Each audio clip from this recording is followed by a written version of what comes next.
नमस्कार दोस्तों। 2014 में अगर आपको याद हो, डायरेक्टर क्रिस्टोफर नोलन की बड़ी ब्लॉकबस्टर मूवीज आई थी। उस मूवीज का नेम था इंटरस्टेलर। इस मूवीज में स्पेस रिलेटेड कॉन्सेप्ट्स बड़े अच्छे से डायरेक्ट किए गए हैं। मूवीज में दिखाया गया worm holes, black holes, alien planet, इन सबको बड़े अच्छे से और साइंटिफिक और एक्यूरेट तरीके से प्रेजेंट किया गया। लेकिन इस फिल्म का भयंकर सीन एंड में था, यानी कि क्लाइमैक्स में, जब इस फिल्म के मेन कैरेक्टर कूपर एक ब्लैक होल में गिर जाते हैं। मूवीज में ब्लैक होल का नाम बताया जाता है गरगुंटुआ, और कूपर अपने स्पेसक्राफ्ट को लेकर अंदर गिरते ही चले जाते। ब्लैक होल के अंदर शुरू में इनके आसपास काला काला होता, यानी कि कंप्लीटली डार्कनेस, और जैसे और अंदर गिरते तो इन्हें और पार्टिकल्स दिखाई देते हैं। और जब यह पार्टिकल्स इनके फेस क्राफ्ट पर आकर लगते तो इतने लग जाते हैं कि कुछ लाइट की फ्लैशेस निकलने लगती है और कुछ चिंगारियां इन्हीं वजह से आग लगने लग जाती है।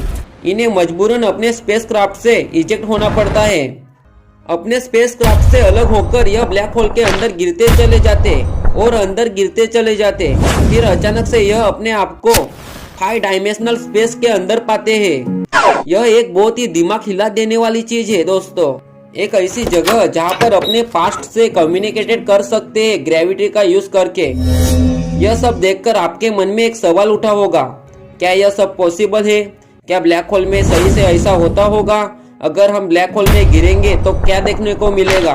और ब्लैक होल क्या है? ब्लैक होल की उत्पत्ति कैसे होती है? आइए इन सारे सवालों को समझने की कोशिश करते हैं। अल्बर्ट आइंस्टाइन ने थ्योरी ऑफ जनरल रिलेटिविटी से एक सदी पहले, यानी कि 100 साल पहले ही ब्लैक होल के अस्तित्व को डिस्कवर करने की भविष्यवाणी की थी।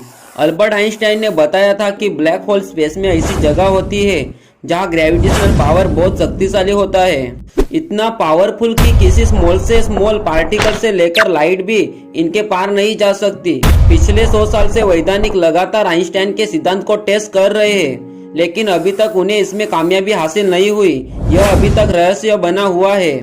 What is black hole? वैज्ञानिक का मानना यह है कि यह अंतरिक्ष स्पेस की वह जगह जहाँ फिजिकल साइंस का कोई रूल वर्क नहीं करता।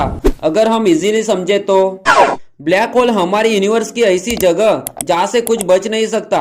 ब्लैक होल में ग्रेविटेशनल पावर सबसे ज्यादा होता है और इन्हीं वजह से लाइट की किरणें भी इससे छूट नहीं सकती। वह लाइट को भी अपने अंदर ऑब्जर्व कर लेता है, जिस वजह से यह जगह डार्क ब्लैक रंग का है और यह ब्लैक होल के नेम से जाना जाता है। How create black hole? Black hole कैसे क्रिएट होता है?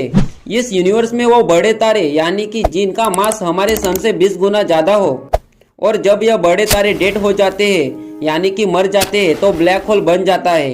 वो कैसे गाइस? तारों में कुछ ना कुछ तो पार्टिकल्स के एलिमेंट्स और मॉलिक्यूल्स होते हैं, जिन वजह से तारों में बाहर से या अंदर से रिएक्शन होती रहती है, और रिएक्शन से तारों में एनर्जी प्रोड्यूस होती है, और उस एनर्जी को न्यूक्लियर फ्यूजन भी कहते हैं। और दोस्तों, इन्हीं वजह से उन तारों के अंदर, यानी कि कोर में, हाइड्रोजन फ्यूज होकर बनाते हैं हीलियम को, और हीलियम फ्यूज होकर क्रिएट करते हैं कार्बन को, और कार्बन फ्यूज होकर नियॉन को। और यह प्रोसेस आगे बढ़ते बढ़ते एक टाइम ऐसा आता है कि जब कोर आयरन जैसा हेवी एलिमेंट बना लेता है, और आयरन हेवी एलिमेंट होने के रीजन से कोर आयरन को फ्यूज नहीं कर पाता, और कोर में होने वाले रिएक्शन, यानी कि न्यूक्लियर फ्यूजन होने की साइकिल बंद हो जाती है। फ्यूजन की साइकिल बंद होते ही कोर की ग्रेविटी के कारण आउटसाइड लगने वाले प्रेशर बहुत ज्यादा हो जाते हैं, और इस प्रकार कोर की अपनी ही ग्रेविटी की क्रिया बंद हो जाती, इससे बहुत ज्यादा प्रेशर हो जाता है, और इस प्रकार कोर अपने ही अंदर ग्रेविटी के कारण ग्रेविटेशनल कोलैप्स होना स्टार्ट हो जाता है, यानी कि कोर अपने ही अंदर सिकुड़ना शुरू हो जाता है, और बहुत ही कम समय में अरबों खरबों केजी गैस कोर के अंदर समाने लगती। परिणाम स्वरूप एक बहुत ही भयंकर धमाके के साथ एक तारा फट जाता है, जो कि भयंकर एनर्जी प्रोड्यूस करता है। जितना सन अपने पूरे लाइफ में एनर्जी को प्रोड्यूस करेगा, उससे 100 गुना ज्यादा।